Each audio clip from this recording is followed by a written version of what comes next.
Hey, what's going on, everybody? My name is TRSKSS, and today we are going to be looking at the top 15 features that you guys might not have known about on iOS 10. So, guys, iOS 10 is a pretty cool update. It just came out a few hours ago. I think it came out like half an hour ago to all users, and obviously there's those certain people that have had the update downloaded forever. But we are going to be talking about the top 15 most hidden features that you guys probably didn't know about on iOS 10. Now, I know that we've had people that are like looking into the features and what does this do and what does that do, but this video is more designed to give you guys a rough feel for what types of features we have for the update, what types of features you guys can use to benefit you, because there's tons of different things that this does.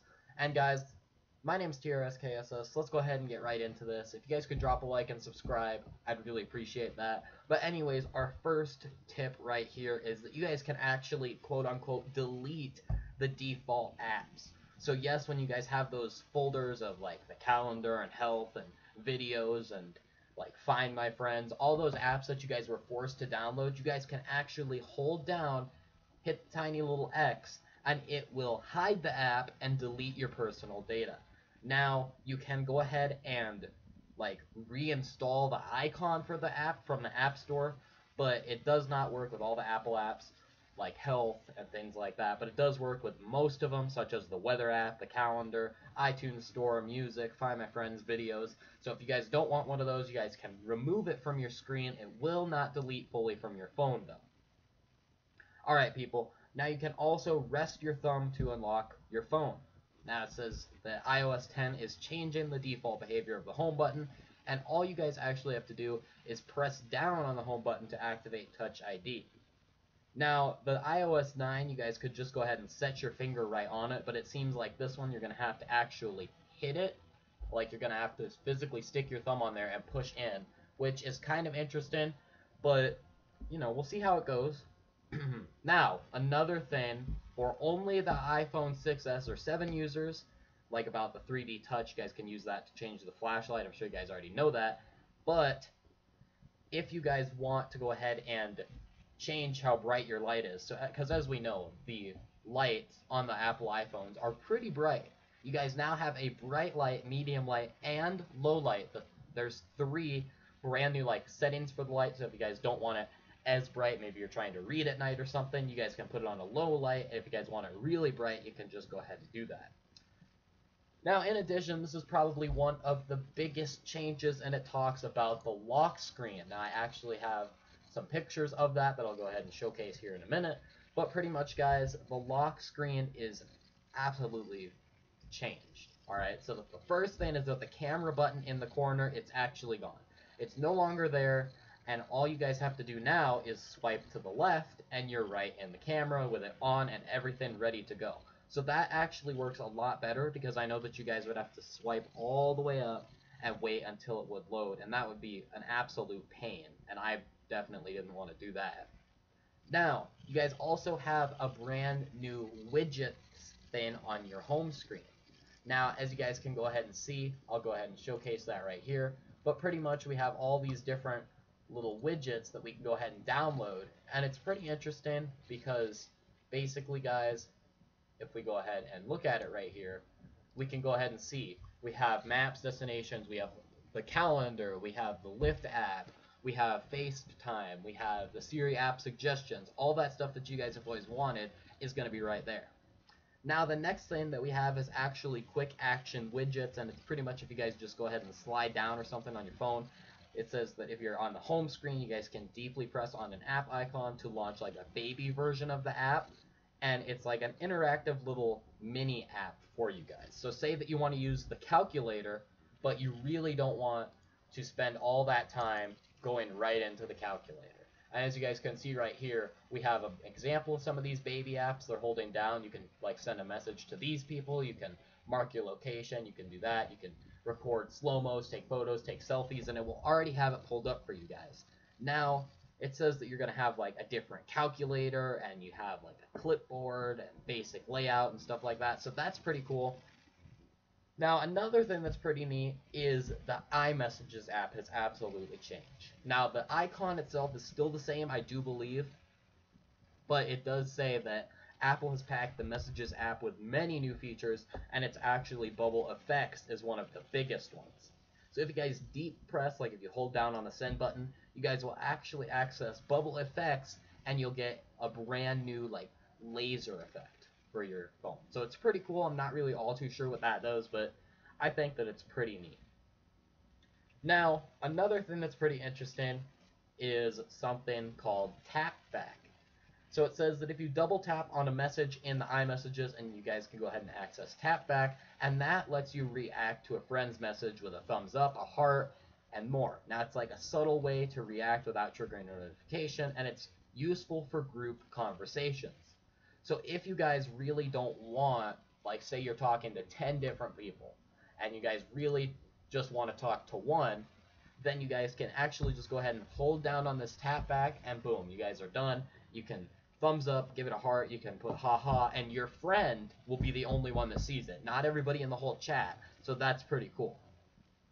Now, another thing right here that we actually have, and this is tip number 9 that you guys probably didn't know about, is actually the new ability to search in your photos. So if you guys can now put like keywords and stuff in there, it says that your iPhone's going to analyze the content, then you guys can say, oh, I want to find a photo of my umbrella or my sunset, and it will like show all of the photos in your library that feature the umbrella or the sunset. So if I take a really pretty sunset photo and it's all the way back in 2014 and I'm trying to look at it right now in 2016, I can type in sunset and it will pop that one photo right up, as well as any other photos that they think relate to a sunset.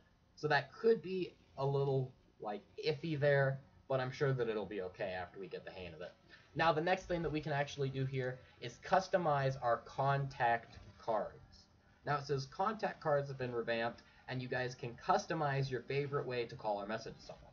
So if you guys really hate doing emails to the home email, but you really like their work email, maybe they check it more often or something, you guys can hold down in their contact on the mail option or on the messages option, and you guys can choose the number to actually send it to. So if you guys want to go ahead and choose the work email, you guys can just click it and it will actually send all your emails right there. Now another cool thing that this is going to help a lot of people that especially go to malls, airports, anywhere, is something known as Where's My Car. So Apple Maps magically remembers where you parked your car, alright? And you don't have to do anything. Apple Maps just adds a pin where your car is once you stop driving. And so say you guys are at the mall and you don't exactly remember, no longer do you have to take a photo and make up an acronym in your head. You guys can just go onto the maps and look at the parked car. Now our next feature right here is actually really cool if you're trying to look for a certain thing and then another certain thing at the exact same time, and that actually allows you to split your Safari tabs into two. Now this is only focused on the iPad. Now it's not focused on the phones, because obviously if you guys have an iPhone 5S or an iPhone 6 or something, you're not going to have that much room to really split your tabs unless you turn it to the side. But I don't really think that Apple cared about that as much, but they did make it so that way if you're on the iPad, you guys can just drag a tab in Safari, drop it at the edge of your screen, and your Safari window will now be in two. Alrighty people, this is another cool thing that is going to help a lot of people, especially like high schoolers and things like that, because they have a harder time getting up and things. So this app is actually called Bedtime. And guys, if you use your iPhone as your alarm clock, you can now set up bedtime. Now it says, in addition to waking you up at the same time every day, it'll notify you that it's time to go to bed. This feature also gives you insights into your sleep pattern. So if I go to bed at midnight every night and I want to wake up at 5 a.m., it will say, how about instead of going to bed at midnight, you go to bed at maybe 10, because it'll help your sleep pattern a little bit, and it'll help you feel more well relaxed and like adjusted for the morning. Now another thing that's pretty cool is that the brand new emoji keyboard has come out. Now it says that when you switch to the emoji keyboard in the Messages app, iOS now automatically highlights words. If you tap on the yellow words, they'll be turned into beautiful emojis. So if you're like, I love you, and the word love is highlighted in yellow, you guys can tap it and a heart will come up. So it's kind of like simplify your messages if you guys like emojis more. I'm not really sure how this is going to go, but all of the faces are absolutely redesigned too. And I thought that they looked a little weird, but it seems like they're looking a little better as I look at them right now. I actually have the app pulled up right on my phone looking at it. I just downloaded iOS 10. It's pretty cool if you guys want to go ahead and download it. And now, the last thing that you guys really probably didn't know about is emojis have been redesigned, as I just said, and there are brand new ones. Now, I know that you guys are really angry about the water gun, and it's being switched from the real gun. We had like a revolver type thing, and it's actually been changed now to the green gun. But we have a ton of new emojis.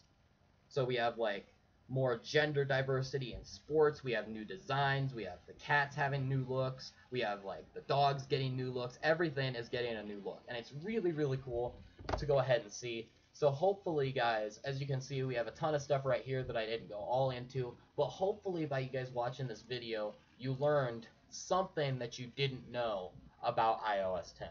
Anyways, people, this is TRSKSS. If you did enjoy the video, put a like on it. Let me know if you guys did, and I'll see you guys later on with a brand new video. Let me know if you guys downloaded iOS 10 as well and how long it took you. Anyways, guys, peace.